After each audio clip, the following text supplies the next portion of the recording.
बेटा टीलू अब बड़ा हो गया है, इसी वजह से वो अपने घर के लिए अनाज लाने बाहर जाता है। माँ, अब तुम आराम करो। मैं और कालू मामा अनाज ढूंढने के लिए जा रहे हैं।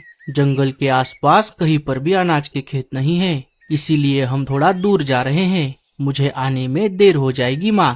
ठीक है बेटा, लेकिन ज्यादा दूर मत जाना और अपना ख्याल रखना। हाँ माँ, मैं अपना ख्याल रखूंगा। इतना बोलकर टीलू अपने घोंसले से निकल पड़ता है। थोड़ी देर उड़ने के बाद वो कालू के घोंसले के पास आ जाता है। टीलू घर का दरवाजा खटखटाता है। कालू कौवा दरवाजा खोलता है। क्या हुआ कालू मामा, आपकी तबीयत तो ठीक है ना? आप बीमार लग रहे हो। अरे ऐसा कुछ नहीं है टीलू बेटा, मैं आराम कर रहा था। चलो हम चलते हैं। दोनों कालू के घोंसले से निकलकर अनाज ढूंढने के लिए निकल पड़ते हैं। कालू की कोई संतान ना होने की वजह से उसे ही घर की सारी जिम्मेदारी संभालनी पड़ती है। कालू को ही अनाज लाने के लिए बाहर जाना पड़ता है। चाहते हुए भी वो घर पर आराम नहीं कर सकता।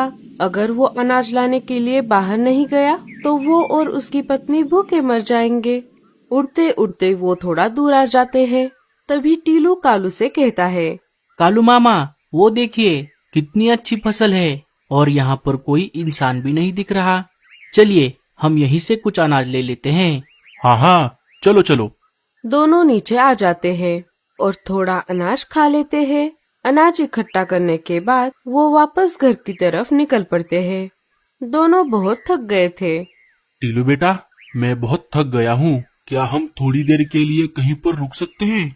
हाँ कालू मामा, हम रुक सकते हैं। वो देखिए आगे एक पानी का झरना है, हम वहाँ पर थोड़ा रुक जाते हैं।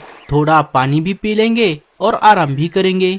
दोनों झरने की तरफ निकल पड़ते हैं और नीचे आकर पानी पीने लगते हैं। हाँ, अब मुझे थोड़ा अच्छा लग रहा है। मैं बहुत थक गया था। अच्छा हुआ हम यहाँ पर रुक गए। वो दोनों आराम कर ही रहे थे, तभी टीलू को किसी के चिल्लाने की आवाज आ गई। बचाओ बचाओ, अरे कोई मुझे बचाओ।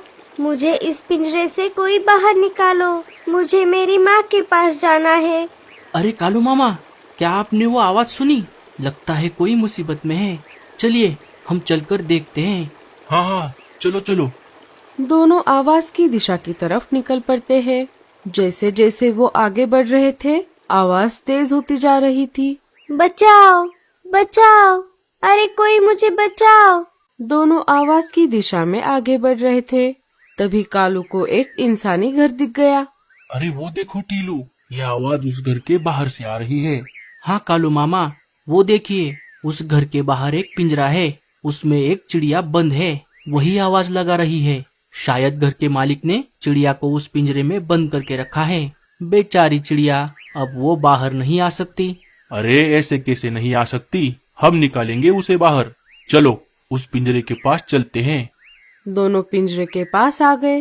तभी कालू ने उस चिड़िया से पूछा, अरे चिड़िया, तुम्हें इस पिंजरे में किसने बंद किया? आप दोनों कौन हो? मेरा नाम टीलू है और ये है कालू मामा। हम पास के जंगल से आए हैं, अनाज लेकर घर वापस जा रहे थे, तभी तुम्हारी आवाज सुनी। अच्छा हुआ आप दोनों यहाँ पर आ गए। मेरा नाम सोनी है। मैं पड़ोस वाले जंगल में अपनी माँ के साथ रहती हूँ। 2 दिन पहले मैं घोंसले से अनाज लाने के लिए बाहर आ गई थी। एक शिकारी ने मुझे अपने जाल में फंसा लिया और बाजार में मुझे इस घर के मालिक को बेच दिया। तब से मैं यहाँ पर बंद हूँ। मेरी माँ अब बूढ़ी हो गई है और मेरे पिताजी भी हमें छोड़कर चले गए। मेरी माँ का मेरे अलावा कोई भी नहीं है। मैं 2 दिन से इस पिंजरे में बंद हूँ। मेरी माँ मेरी घर पर राह देख रही होगी। अरे ये तो बहुत बुरा हुआ। तुम चिंता मत करो, हम तुम्हें इस पिंजरे से बाहर निकालेंगे और तुम्हें तुम्हारी माँ के पास लेकर जाएंगे। हाँ हाँ, हम जरूर तुम्हारी मदद करेंगे। कालू किसी भी ताले को खोलने में माहिर था। चिड़िया, क्या तुम्हारे पास हेयर क्लिप है? कालू ने हेयर क्लिप की मदद से पिंजरे के ताले को खोल दिया।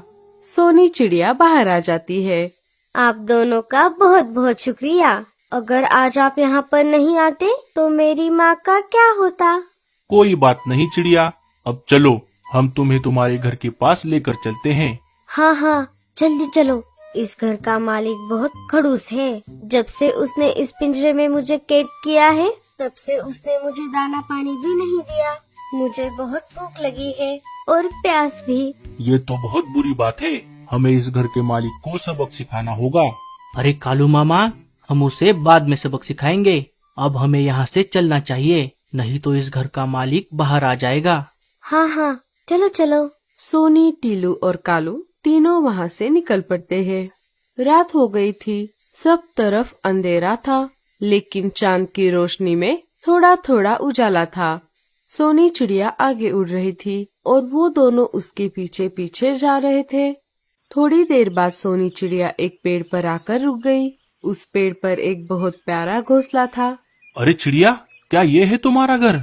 हाँ, यही है मेरा घर। कितना अच्छा घोंसला है। अगर ये बाहर से इतना सुंदर है तो अंदर से भी कितना सुंदर होगा। तभी सोनी चिड़िया अपनी माँ को आवाज लगाती है। माँ, दरवाजा खोलो, मैं हूँ सोनी। सोनी चिड़िया की माँ अंदर से दरवाजा खोलती है। सोनी, क्या ये तुम हो? 2 दिन से तुम कहाँ पर चली गई थी? मुझे तुम्हारी चिंता हो रही थी बेटी। और ये दोनों कौन है?